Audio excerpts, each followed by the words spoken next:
This is a work session of the Board of Trustees of the Village of Sleepy Hollow. We have relatively short agenda this evening. Just first up, a brief discussion, or perhaps just an acknowledgement that public hearing on our comprehensive plan and public hearing on our LWRP are now closed. We extended them until today. So I want to thank everybody who has responded to those draft plans, and we thank you for your comments. We thank you for participation over this process as well over the last year and a half. There are many of you, and we appreciate that effort and that interest. What happens now is we have 60 days from today to adopt both of those, and I expect that we will do that in the next 60 days. For folks who haven't looked at it, we did post a draft, some comments on the draft of both plans on the village website in the form of a red line version, which indicates some of the places where this board intends to make changes in the drafts that were first published when we did the notice of the public hearing. So we'll move on over the next few weeks and hopefully get that finalized and approved, which will take place here in one of our regular meetings. Any comments on the comprehensive plan or the LWRP? Okay, so we'll move on to our second agenda item, which is a presentation and hopefully a discussion from our parking consultant. Welcome back. That would be the signal that you should come down and sit in front of a microphone.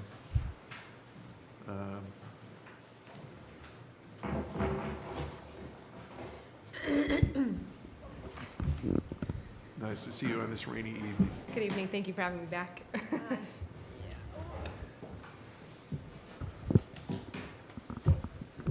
so everybody has a copy of what I Not yet. emailed? Nope. Did you print I it? printed mine out. Yeah, I could use a copy. Thank you. Underpaid. I need one. I can share with. We could share. So you're the only one. Take it away. Okay, so I was asked to look at the Lower Beekman Avenue area, especially because right now it's under construction. They're fixing the bridge. They're making improvements to the curbs, to the sidewalks, and basically the question of how would you manage the parking and the pay stations where it went. So I looked at it as a whole, and I said, okay, and this is where, feedback comes in from you guys. And, the way I devised it is I made 4 recommendations. The first recommendation is to implement pay by phone. Pay by phone is very cost effective. It is really where the industry is going right now.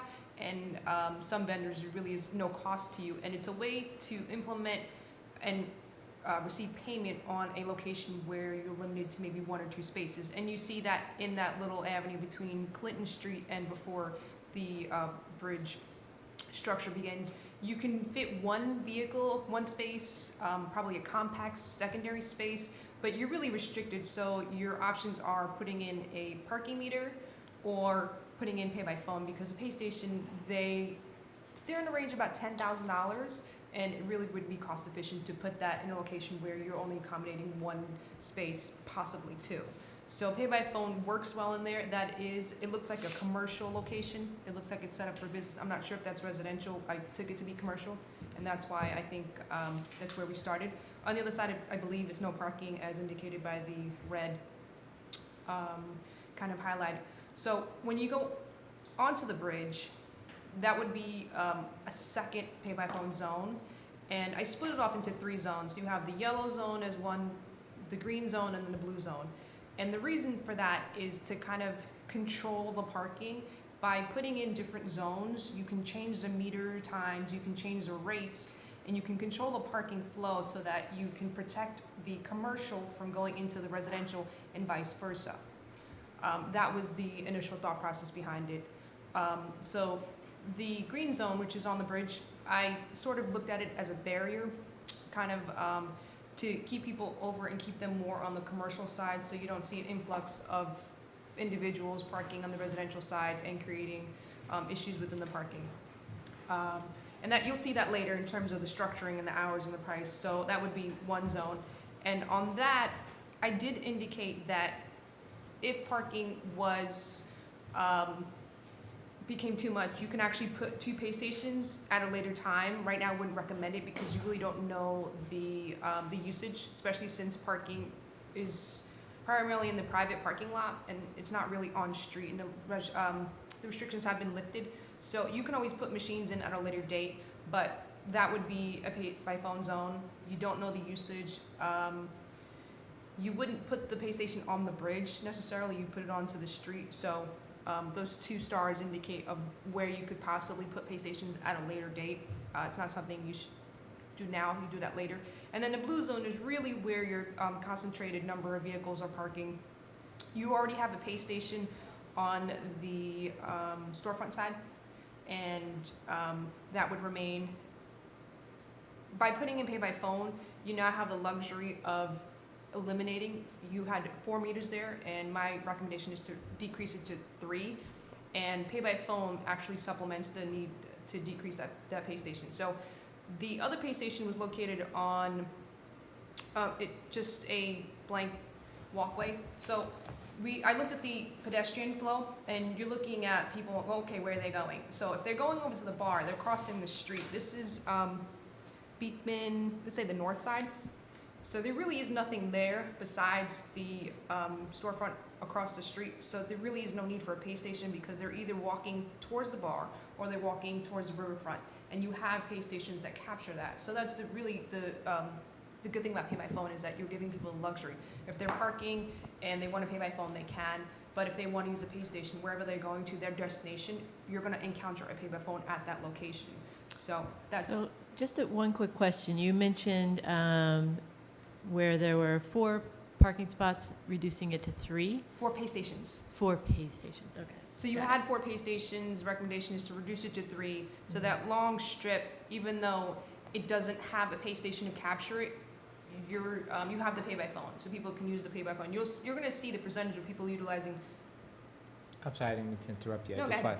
want, so what are other municipalities doing? Because I notice like everywhere I go now, it's pay by phone, Mm-hmm. right? So are they keeping the pay stations, or do some municipalities, are they doing away with them entirely, or is it better to have a combination of the 2?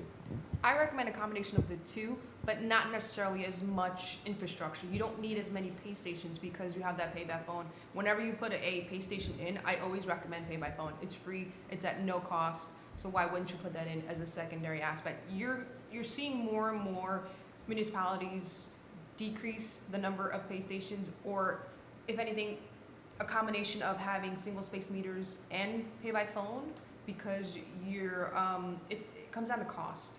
If you have the pay station in there, let's look at the opportunity to kind of condense it and reduce it and do cost saving measures. If you have single space meters, it's very costly to go to a pay station, so they're doing a combination of both, and they're seeing how it progresses. And some municipalities I have seen pull out the single meters and keep the pay by phone. It's just a matter of usage. Demographics, studies show that the younger the generation, the more likely they are to use pay by phone. It's just quick, it's easier, the information's there, you enter your license plate. The risk of getting a ticket versus pay by phone, it's very convenient. And the convenience fee, for them at the end of the day, it's nothing, I think, but the pay stations, you can still use quarters to pay. Yes, quarters, cash, credit cards, using everything, yes. Okay, all right. Only because I'm concerned that area, I think there are a lot of people who might not be able to use pay by phone. And so I just want to make sure we keep the pay stations. Yep, and they're there in a location where it captures a lot of the foot traffic. Okay. And eventually, at some point, you may be able to decrease to 2, But, you know, it all depends on how much usage and foot traffic you guys get. But yeah, I recommend putting in the pay by phone with the pay stations that you have right now. But when we went down there, they pulled out one of the meters anyway, so. So are you suggesting that there be some areas where there are no pay stations and you can only pay by phone? The only area that I strongly recommend it is in the yellow area, the Clinton Street, Mhm. right before the bridge, where you have that one space. It's a vacant property. I mean, pay by phone would be the only thing that makes sense. I don't know if you're. Where is the nearest pay station to the yellow area Bridgeview. that you're referring to? Right in front of the bar, Bridgeview Tavern. So it's quite a walk. Right. And there's only one or two spaces in the yellow area, or how many are there? One full-size and one possibly a compact space. You could probably make it a motorcycle space or something like that, but it's not a standard parking space. There's just no room. There's a driveway that, So what would you do? You'd have a sign that would say pay by phone only? yep, pay by phone. Mhm. Whereas in the other locations, you would see a sign that says 2 ways to pay, and it would say pay with a meter or pay with a phone. That location would just have a pay by phone number only. Now, does the motorist need to have an app, or that's not necessary? It's the app, yeah, Okay. pay by phone with the app. Mhm.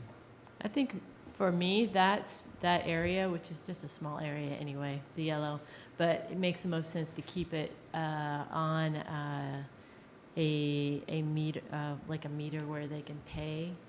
I mean, a pay station, so that A they can coin pay to. meter or a pay station? No, just a pay station. Only because it's the closest to where the dense population is in the inner village, and I wonder if people are using that. Well, the other thing is that once you get over the bridge on the other side, it's 2-hour parking, and there's no meters, it's free parking, right? Correct. It's free parking. So, in all honesty, I don't think anybody's gonna be parking in that space anyway. You put the pay by phone up as a courtesy, but that's just to kind of control the parking, so it doesn't get out of control. You're trying to keep the patrons that are frequenting the businesses and the bars on that side of the bridge, as opposed to going further. And by putting a pay by phone, you're kind of deterring them, and you're making them walk further. But it is free parking around. I don't Okay. foresee anybody really utilizing that, maybe one or two, but it's, Plus, to put a pay station in there, you said it costs $10,000 for The one average, spot. yeah. It No, I'm doesn't- not saying to put a pay station there for that Oh. one spot. I'm saying Oh. giving them the option to pay at the pay station, but. You Oh, can. if they You- walked all the way Well, yeah, down. if they wanted You to make could. that You walk. can, yeah, Well, you it says can. pay by phone only. The zone is pay by phone, but if you go to the pay station, you can enter it and it'll recognize that. But it's a long walk. The only thing that is I wasn't able to determine is the parking on the bridge. There's no way to determine whether that's going to be utilized, which is what I said. You can put pay stations in after the fact. I think we talked to the construction company, and they were going to pull the conduit. I wasn't sure if that was pull the conduit, so that everything's already there. You just have to put the machine in, so it wouldn't be that costly. But you just don't know the traffic flow, and you really don't want to make it easy for people to park closer to the residential. You want to keep them on the other side. Plus, pay stations, they're about $11,000, and I don't know how many spaces. In hers maybe at 12 pay spaces. I think you can do it after the fact, or you can keep it now. You have that one extra machine. You can put it on the bridge to cover both sides possibly. So that's There's a maintenance fee too for each Right. meter, so it's not just 11,000, it's an annual fee, so we have to pay. it's about $1,500. But you're also paying credit card fees on top of Yeah. each transaction. So there is a cost associated to it. Right. So to be conservative, that's really where I'm going. I'm really trying to be conservative. Did we always have parking on the bridge? No, We didn't right, have. chief? We didn't No, have no, we parking. gained It's a about brand eight- new space. About 18 spaces. Yeah, Oh, it's quite because big. of, Because because of of the the bridge. bigger. Right. It's wider. Okay. why So No, I that's pull- great. If I'm not mistaken, when we did the public hearing, we did Clinton all the way to the bottom of, we don't necessarily have to do all the way to Clinton, we could do the beginning of the bridge, and the rest could be just all residential on that side, where Rita was talking about that one parking space, you know. The issue we're gonna have for the future is that we don't know what's happening with the Bridgeview parking lot in long term. So that bridge might be all the patrons that go to the two restaurants. Mhm. So we thought the bridge was necessary to include in the meters. Yeah, What- makes sense.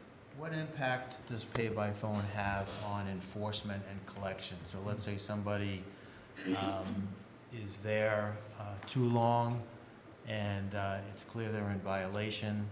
Does a ticket get written? Does it get, is there a collection opportunity since the credit card's already there? How does that work? Well, the pay station and the pay by phone, they're tied into each other, so they share the same data. Mhm. So when you're retrieving that data, you're seeing all in one. So depending on how enforcement goes, whether you're doing the handhelds or license plate reader, it would have that information. And with the pay by phone, you can set parameters. So you can say 2 hours only and that's it. And you can't use that license plate to pay in that location within the next 12 hours, 24 hours. So you can set parameters to kind of control the overtime parking. And as long as a person's out there enforcing it, you know. But let's say a ticket is gonna be where summons is issued. Is that how we're gonna do it? Yes. And so typically they have to send in whatever the fine is. Are we gonna go through that same procedure, or is that not necessary? This is a continuation of what is you guys currently use. You have pay stations in downtown Sleepy Mhm. Hollow. It's just another zone, so it's part of this whole system. You're just adding to what you have. You're adding to your inventory of parking spaces and parking meters. This isn't something new. But So the it difference all- is they're paying by phone, and they're paying with their credit card, I'm assuming, on the phone? Yes, but you also have pay stations on the street. You can pay. You're paying Yeah, with not your all credit of card. them. I think what Glenn is asking is there a way to charge their credit card if they exceed? Like can they be fined straight directly? Is that what you're saying? If that was an option, You Yeah. can't. Yeah. It's I didn't think you could It's do that. security, it's PCI compliant, they're very strict on that. You can't go in and charge a person unknowingly without their authorization. They have to authorize the transaction. Mhm. Yeah. So they're authorizing to pay for that transaction. If there's a ticket, if there's anything like that, you would have to Yeah. go through another channel. So they're very secure on that. It's very big right now in terms of controlling the information and trying to make sure that none of that gets into the wrong hands, so. That's, The advantage to the license plate readers, they just drive down the street, they'll hit them Mhm. all. which is great. So, and then, but the ticket will be the exact same way, they'll put it on the dashboard, and, I Mhm. mean, on the windshield wiper, and that's it. Right, so all the pay-by-phone information is being fed into the pay station, and that's where they're getting their information. It's all in the same, it's not like another parking, I don't know, sort of collection. It's all in the same, what you currently do is just an added. So your I think- payments are received the same way, credit cards, fees, all that stuff. Yeah, one of the beauties of being able to pay by phone is that if you say, oh, I think I'm gonna be here for an hour, then you wind up being there for 2 hours, you don't have to get up from where you are, you just pay for another hour off your phone, and that's really convenient, and that's why a lot of Absolutely. people really like it as well. Yeah, and most of the times, when you introduce anything that has a credit card feature or function, you're automatically seeing your revenue increase by 20%. You know, if I'm parking at a meter, I'm scrambling, looking for a quarter, and I'm putting in the bare minimum, running in and out, and sometimes I'll go over. With a credit card, you'll see them push it to maybe $2. If I have $1.45, Yeah. I'll push it to $2, you know?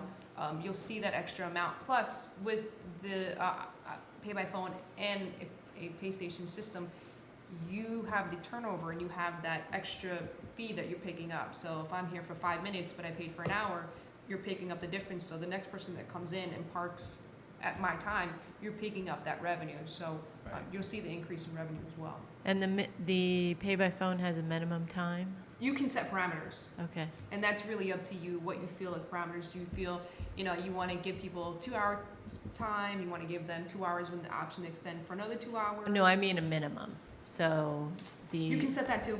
You can Okay. set, I've seen municipalities set a minimum of $1, minimum of an hour, or no minimum, because when you're using a pay by phone, most of the time people are staying there for at least an hour. If I'm putting in $1, or if I'm only there for 20, 15 minutes, I'll put in $1 worth, because you never know. And then that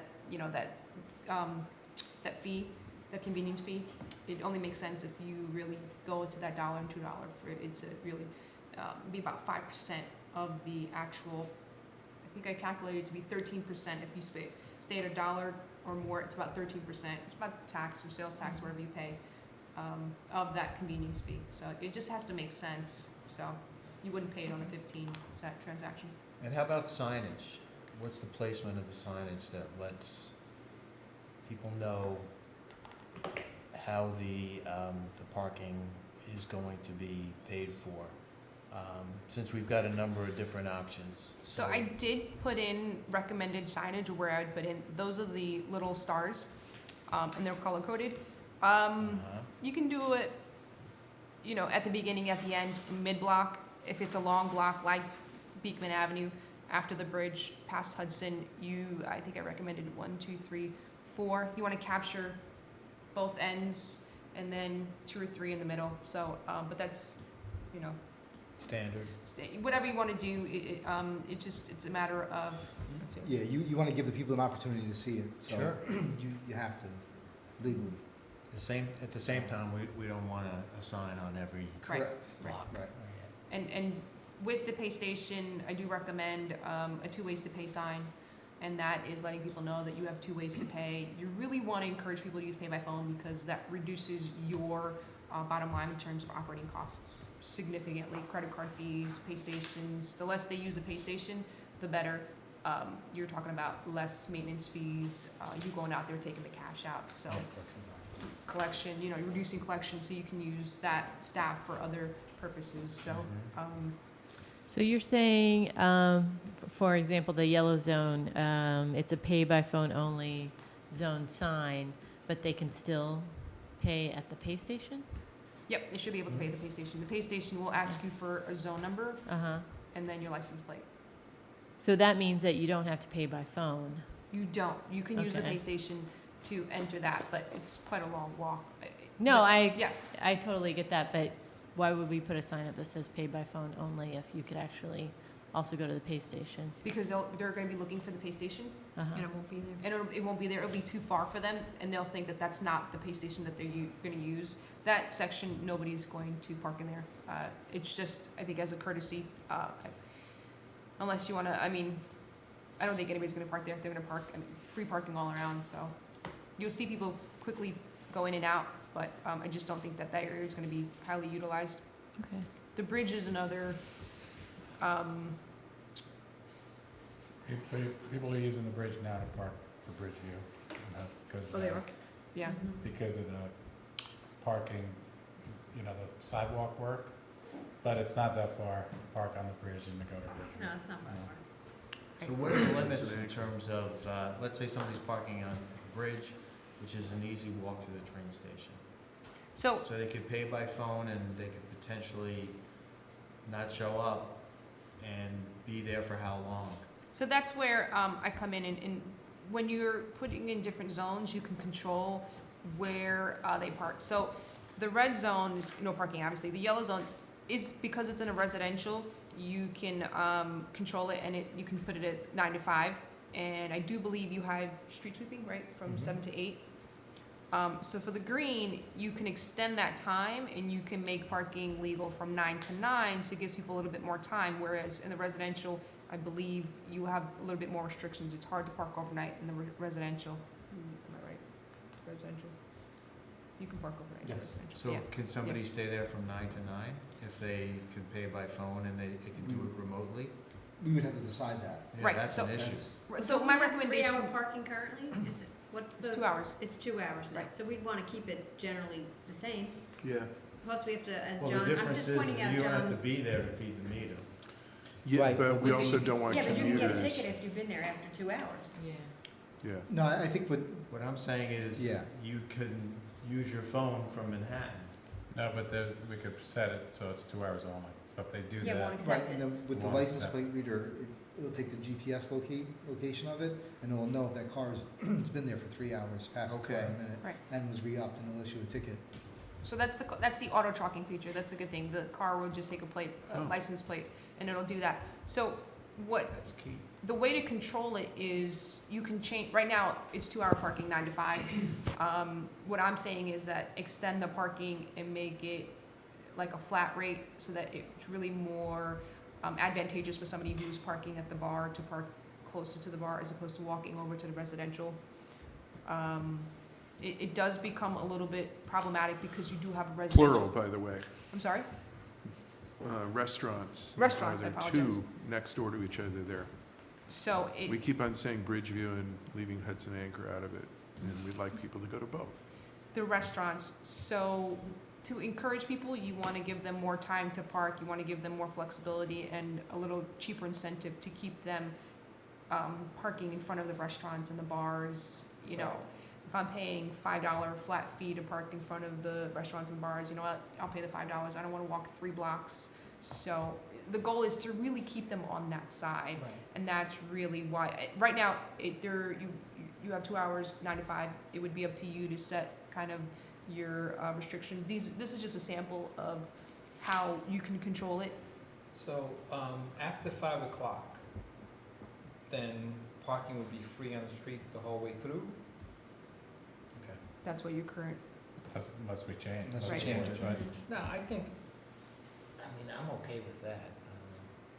In the city, they've got it now in certain places, like 7 o'clock, 9 o'clock, depends on the street, you're actually seeing a lot more municipalities going longer to later to accommodate the restaurants, because the whole thing about free parking is that it really impacts the businesses and the restaurants, and you'll see a lot of people just sit there after 5 o'clock. You'll see the residents, everybody just park their cars, the employees, and they were taking away spaces from the customers. Right. So that's really why there's been a push to make it later and later. It's really for the businesses, because you want people to go in, you want the turnover. You want the turnover. Yeah. So one of the things the board needs to do is, pretty soon, we're gonna get some streets at the edge on Hudson property, dedicated to the village. And we're gonna have to set a policy with regards to parking, but also how we set up our parking system. And we talked about this, and this is a good segue. We thought that this would be the best way of dealing with Edge on Hudson. Less muni meters that we have to order, more, pay by phone seemed to be more appropriate for down there. We could also do, if we want, longer term down there, Yeah, if we we've think. got to think that through, and we're talking about a much bigger opportunity for the village, because there'll be between 450 and 500 public spaces on that property when it's done. And you want the turnover, you really do. Oh, yeah. Yeah. And if we're gonna make the investment in the license plate readers, we might as well do the whole area as license plate readers. It makes more sense financially. And just about every resident there will have their own private Mhm. spot. So it is for guests and people who are frequenting the businesses. And question, do you want me to go through recommendations and then go through the questions of the emails? Or a question came up in regards to the residents, and how do you account for the residents that live on Beekman Avenue? One of the trustees isn't here, and It's John, John, I wanted to be here and answer that before I emailed him. There are a number of ways with the pay by phone and the plate reader. There is a VIP list where you can put those residents on that list, and that if they park, they're exempt from Wow, parking. that's cool. The other way to look at it is if they have their own parking, on-site parking, and if they're required by planning and zoning to provide parking for their own properties, then you can say, look, your property requires you to have parking spaces. Right now you can do that, you can add them to the list, you can create a residential parking fee to account for the people that live on the block, to see who's there, and there's a lot of ways you can do it, but I think you have to kind of give me a little guidance as to how you want to, treat the residents, and I can come up with certain different ways, so. Yeah, it seems very flexible in terms of what you can do to accommodate that kind of situation, instead of saying, these are the designated spots for residents only, You never want to designate spots. Right. That's No, that's what I'm saying. that's I'm against it. it's not a good use of space, Yeah. especially since it's so valuable, each Yeah. parking space down there. And this setup was really designed because of the new properties on Edge on Hudson. You're gonna see a lot of influx of people using that and kind of, because it's so close to that area, so Right. you want to kind of control it now, as opposed to going back and saying, oops, we need to fix it. It's very hard to fix something, and it's easy to implement something in the early stages and tweak it a little bit. Yep. So the second one was really establishing the difference between the residential and, I apologize, we talk about commercial areas. This is all just recommendations, you know, you can make your decisions either or. Reduce the multi-space meters, which already did, and then a license plate payment meter enforcement system.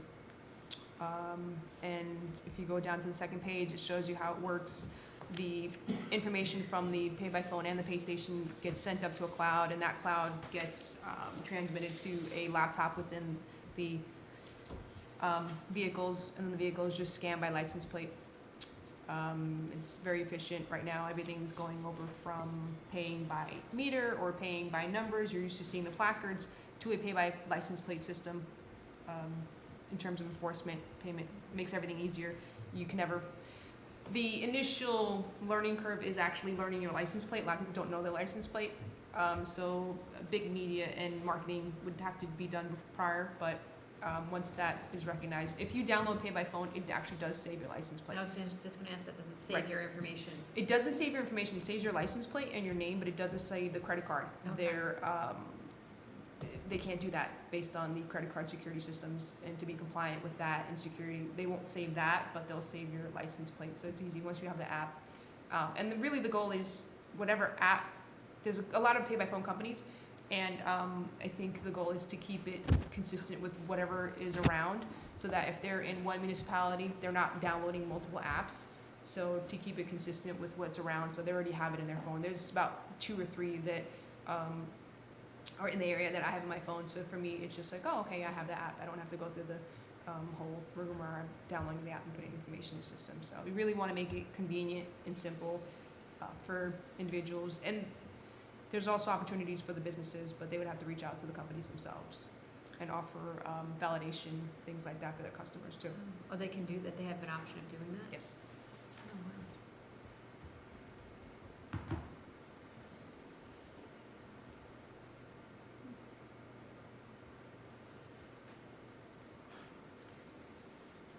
Other questions? So what's the timing? So let's say we make a decision, how quickly are we up and running?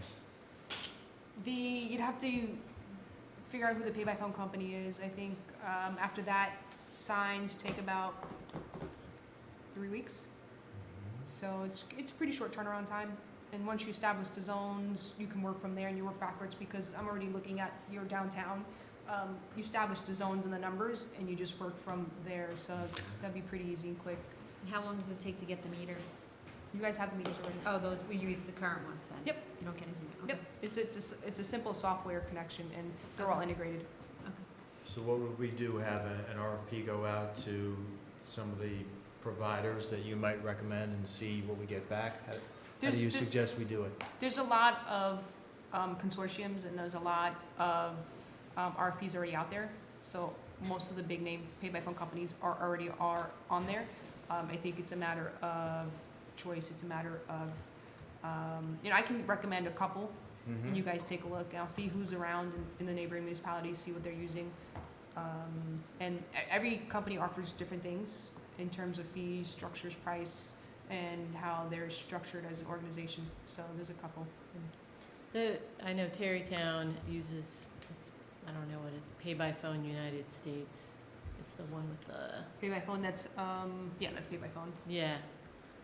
It'd be nice to just use the same one that they're using, unless there's some issue with it. If they're happy, yeah. Yeah. Since we have a Yeah, lot that's of Barris. people from both villages Mhm. that are frequenting both Mhm. villages. So I know it'd be- I know the person. I can contact them and get that taken. Yep. It's fairly easy, simple. Chief, code changes for the parking would be necessary, correct? Yeah. So part of this would be, we'd have to notice for a public hearing, so we could do all of that at the same time. I mean, we could notice for the public hearing while we're working on the other pieces, but we can't implement anything in there. So that's 3 weeks right there, to give enough time for the 20 days that we need, or at least, so we would need to do that. So going to this system, does that impact your resources at all in terms of It should improve it. enforcement? I do have a capital project. When we bought the park enforcement vehicle, there was money in that project for the LPR. I didn't order it because we weren't going with that technology, but it is still there for us to get it, so that's accounted for already. Mhm. As far as enforcement, it should pick up and make it easier, or more efficient, rather. Mhm. And also, the collection should become more efficient also. So, in speaking of collection, is part of your, what you're doing for us, have a plan for collection as well? Collection from pay stations or pay by phone? No, from Parking tickets. parking tickets collection. Well, hopefully this will reduce the amount of tickets because people will find it You're easier still gonna have to- people getting tickets. Yeah, absolutely, but we want less tickets because it's very hard to collect. Yeah. And nobody wants to get them, and not everybody is on top of their game in terms of, gee, I gotta get back to that meter. So it's kind of the best of both worlds, Yeah, so right? I guess the question would be then, for all of those outstanding Yep. tickets that are out there is, we need to make a decision about what we're gonna do. Are we gonna write that off? Are we gonna go after those people? That is part of what I'm looking at. Yeah. And there are state statutes that restrict you from collecting at a certain point, certain period. Right. 2, 5, 10, usually I would, recommend anything that's 15 years or older. There's certain parameters, a lot of the U-Haul trucks, a lot of mislabeled names, stuff like that you can knock off. So I will recommend these group of people send out a second notice, maybe possibly offer a leniency, a reduction, and the rest I would write off the books because it is a negative balance on your books, right, as opposed to just outstanding. That's what I'm understanding, right? But as you mentioned earlier, people tend to give themselves a little bit more of a cushion, right? They're not, they're willing to put a little bit more money in as opposed to. You're talking about payment. I think he's talking about outstanding parking tickets that are. I'm just talking about the economics in general. Yes, yeah, you'll see a 20% increase automatically once you go from single meters to pay stations. You've had pay stations in there, and but you haven't actually collected because it's been kind of out of service for a little bit. Right. So you're gonna see a significant bump in your revenue just by putting in and having parking active again, eliminating the private parking lot, and now you have paying patrons. And more spots. More spots, A lot yeah, more. it's just a matter of managing it and really Yeah. enforcing it, making sure people understand that you have to pay, because they've been spoiled. They haven't been paid, but they've been inconvenienced, not spoiled, they've been inconvenienced, but now, it's just, at the end of the day, it really, boils down to enforcement. So we still have coin meters, right, out Yes. there? And we have these pay stations, right, where you gotta get a ticket and put it on your dashboard, right? That's down, okay, you have the ticket and put it on your dashboard, no? Is it pay by license plate or pay by That's space? Pay by space. Pay by space, right. Yeah. It's Pay not by the space. dash. Okay. Because I noticed on Beekman, a number of those meters are not working, right? So, what's the story with that? Because, I mean. We would like to, Like, if the ones that are coin meters, if they don't work, what do you do? we fix them. Okay, so right now, if somebody parks there, then Yeah, we they're have not to gonna be- follow the 2-hour limit, where we have to first observe it. It's still, whether the meter works or not, it's still a 2-hour time limit, Yeah. maximum. Okay. You'll see in my overall observation that I will recommend. But eventually, we would like to phase this in. I mean, I do Well, recommend yeah. putting in a The pay by whole phone village. system in Yeah. conjunction with the meters, so that's gonna be extra. And, the single space meters are obsolete, getting replacement parts right now are just impossible. Everybody is Right. really moving away, and I know municipalities have contacted me asking where there's spare parts. So you're gonna run into that problem, so you really wanna kind of get ahead of that before you get to that point. We could sell our meters. Yeah, I know a couple would be interested. But I think it's just a matter of organizing and really taking a look at, and you'll see that, you know, you see the map, you see the locations and where your hotspots are, where Okay. your. I was just curious about what we're doing with that situation. Yeah. So if somebody's parked at a meter that's broken Mhm. for more than 2 hours, they're gonna get a ticket. Right. Okay. Yeah. It becomes a little bit more difficult to do it, 'cause, you know, you have to mark the Mhm. front of the tire and the back of the tire to, and then observe it for the first time and then the second time Right. before we issue it. But a lot of times it's mostly a battery issue. And these parking meters on the street now take a basic 9-volt battery. Yeah. Really? Yes. They eat a lot of battery, especially in the wintertime, they die very I quickly. did not know that. That- Mhm. Yeah, you're spending a lot just on batteries and just constantly changing them over. When you're going to, and you go into a pay station or anything that technology, you can really significantly reduce your time or delay. Because right now, with the license plate reader and pay by license plate, you can just go down streets and just taking photographs of the license plates, and it'll talk to the machines to say, this has paid, this is not, has paid, you know, this is gonna expire. And anybody who stays there for overtime, you know, but that's going forward, not now, you know, Right. one thing at a time. So is the thinking, we're gonna see how this works for us and how happy we are, because there are other parts of the village we can do this. So Cortland, Valley, Yep, and with the success of pay by phone and people recognizing that it's gonna be throughout the village, you're gonna see a minimal cost in terms of infrastructure and putting one pay station on a street as opposed to prior, maybe 5 years ago, you had to put 3, maybe 4. And it's imperative with the Beekman sidewalk project ongoing right, to lay the conduit Yeah. now. Plus, Yeah, that's you're good. also looking at sidewalk space, you know, ADA restrictions is very minimal, very small, so you don't have to put a pay station in, you know, and you get rid of the single space meters, you get those, posts that you had, I think you had like plastic posts, you get rid of them, so you're widening the sidewalk, cleaning the debris and getting rid of So- that, yeah. and this is the future, why would we wait? I mean, everyone's doing this. You wanna do it slowly so that it's implemented correctly, and it's not Okay. like just a shock. I need to because- hear that.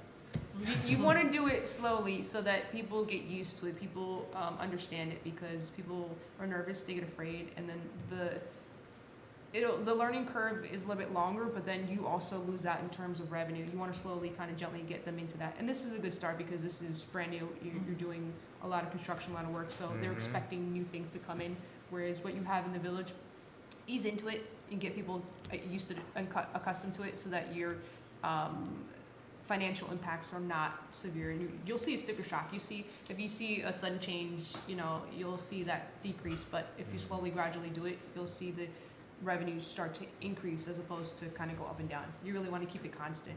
Baby steps. Yeah. Yeah. So Baby what, like steps. 3-6 months or something? to For this ease area in? or the whole village? Well, let's say, you know, we're gonna do this as a pilot. So when do you feel like you've got what you need to know and people are used to it? For this area, you can do it right now. I would recommend it right now because you're finishing up I mean, construction. how long Yeah, before Right. you decide it's a good idea? yeah. I think this should be permanent. I don't think it should, I mean, you can do a pilot, but what's the alternative? I think he just means how long we have this in place, this Mhm. one little piece in place, When does that before we move determine? on to the So next. good that you guys Oh, can sorry. figure out what Yeah, I'm when does thinking. that Well, I'm actually determine? We doing, know you better. I'm doing a study of, I'm looking at the, through all these years already, so. I'm is looking great. at the downtown, and I'm creating a map, a GIS map, and locations, and you'll see in terms of tickets, revenue, total. So you really want to get an understanding of what you have before you start putting in new technology. You want to understand what the value of your current Yeah, operation is to see if it's even cost effective, efficient. You know, it may not it's gonna be. be Oh, yeah. it may not be cost effective now, but slowly and surely as you go through, you can do block by block. And I'll make recommendations. I'd start with this block. I'd start with a parking lot, really. And technology gives you an opportunity to control the traffic flow, control the parking. If there's an area that's really dense and this is light, you can kind of push them away and really balance it out. But you have to do it slowly. And you really want to understand what you have right now before you go in and start making changes. So Okay. that's what I'm working on. So first steps are, certainly one of the first steps is we need to draft a public hearing notice. And let's put that on for next week to change the code. And then we can start taking a look at whoever you recommend, for example, on some of the pay-by-phone stuff and the other pieces. Well, I mean, I'll bring it, you have pay by phone, that's one company, so I'll make sure to put that in, and I'll give you a couple of vendors to choose from, and then you can interview them, or, you know. Is that, you were saying everybody offers something a little bit different, is that, Jeff, they're just trying They're to basically the same. It's differentiate themselves in the marketplace? depending on where the potential and the value. I know one pay-by-phone vendor that they cut their costs and this convenience fee was $0, and they offer that to New York City, just to get into New York City. So it just depends on how valuable they see the village and where it is in terms of their operations. So I want to give you as many choices to choose from. Ultimately, it's your choice, but the average convenience fee is about 25 to 35 cents, depending on how much money you're willing to pay. And if you're not, it's about 35 cents per transaction, give or take. Anthony, can you check with your counterpart in Tarrytown, see if they're happy? Yep. Thanks. So Rita, once we get going on this, would you be able to provide us with like a project timeline, like just like in terms of how you see this rolling out within the village, right? Because you said we should take it slow, block by block, parking lots, this, that, the other.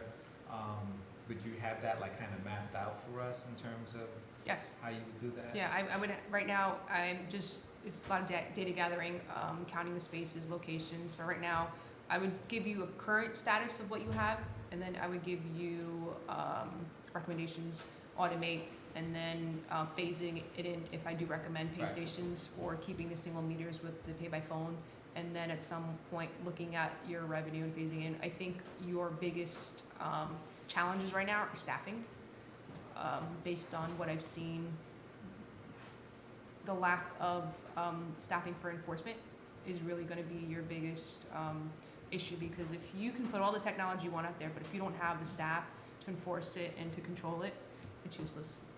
So, it just depends on how lenient you want to be with enforcement, collections, but it will definitely increase operations by freeing up whoever you have right now to do and focus on enforcement. And I think right now, yeah, definitely enforcement is your biggest issue. Do we have enough resources right now to manage this pilot program effectively? Pilot program, yes, but going forward, I'd definitely recommend a full-time, along with our part-time enforcement. Makes sense? So, to give you an idea of an enforcement officer, depending on how busy it is, enforcement officer usually brings in double their pay, so whatever their salary is, they're usually collecting that. With every enforcement officer, you're going to see an increase of about $20,000 in revenue from parking tickets and coins. If you see an officer, whether he's giving out a ticket or not, you just, you're more likely to pay versus you're not, just perception-wise. Yeah. It's also good to have eyes and ears out there, but you have a lot of square footage to cover, and that's really your biggest thing, is just the square footage. Technology is going to help you in terms of license plate enforcement, and once people find out you're enforcing, you're going to see the revenue increase as well. That's really great to hear, because I think as we get into budget season, we can look at it, and every year we can not raise taxes by just hiring 10 more parking enforcers. Well, you and gotta pay they'll health always insurance. bring in, I don't know about 10. Yeah, there's a threshold, but yeah, there's I even got Mike to smile on that one, okay? So it just, So, I've seen a force of all part-timers, I've seen full-timers. You want consistency, full-time is good, you definitely want to have your core group, because you'll have them come in, you have the assignments. Part-times gets a little tricky managing them, but, at the end of the day, it's all about management, and it's all about locations, and I will provide certain hotspots that I know that you're going to see people in and out, just by driving alone, I can tell you where the hotspots are in the village. Little tweaks here and there will get you a considerable amount of money just by tweaking it. Maximizing, that's another story. Okay, sounds great. Yes, thank you. Thank you, Rita. I would like someone to move that we go into executive session, a brief executive session for, to discuss a personnel matter. So moved. Seconded? Sam, Michelle, all in favor say aye. Aye. Opposed, abstentions? This is an executive session of the Board of Trustees. I expect that when we end the executive session, we will do nothing more than come back, end it, and take no further action this evening. So thank you and good night.